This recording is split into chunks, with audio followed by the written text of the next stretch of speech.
Andrew Mitchell, a former International Development Secretary. Andrew Mitchell, it seems absolutely incredible that at the very moment when the United Nations is launching a massive appeal for Yemen and the crisis there deepens, Britain, a Security Council member, decides to cut its aid by half. It's a very dark day for a country that has been a development superpower, which has really powered forward poverty reduction around the globe.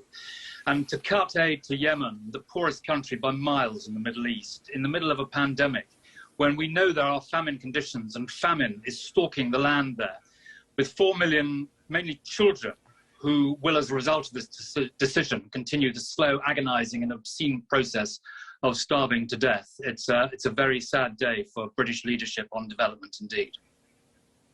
Now, will this matter come to Parliament? And if it does, will you try to see to it being defeated?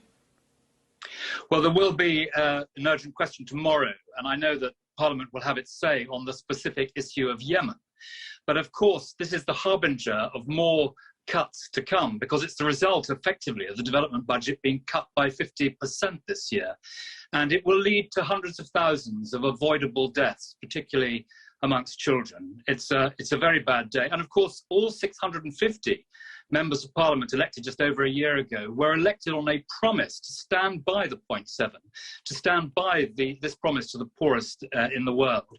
And for the government to seek to go back on that manifesto commitment is, I think, a very serious mistake. And also, they may not be able to get it through the House of Commons, which means they are effectively presiding over an unlawful budget with these terrible cuts.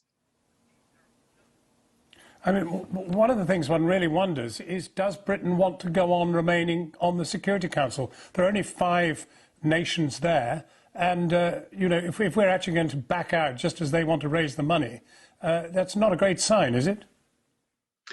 Well, we have done wonderful work. We've been a very bright light in some very difficult parts of the world, standing up for international values, which Britain very strongly supports. And one of the key aspects of that has been our leadership on international development. And I think there may well be a majority in Parliament who would stand by the commitment on 0.7 and would say to the government, you really shouldn't make these cuts. And I very much hope the government will decide that the time has come for a vote so that they can test the will of Parliament.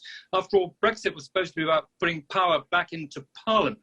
It wasn't about extending executive fiat. And I hope the government will test it out, be a good democratic government, and see whether Parliament and all my colleagues think this is a good idea. I don't think they do.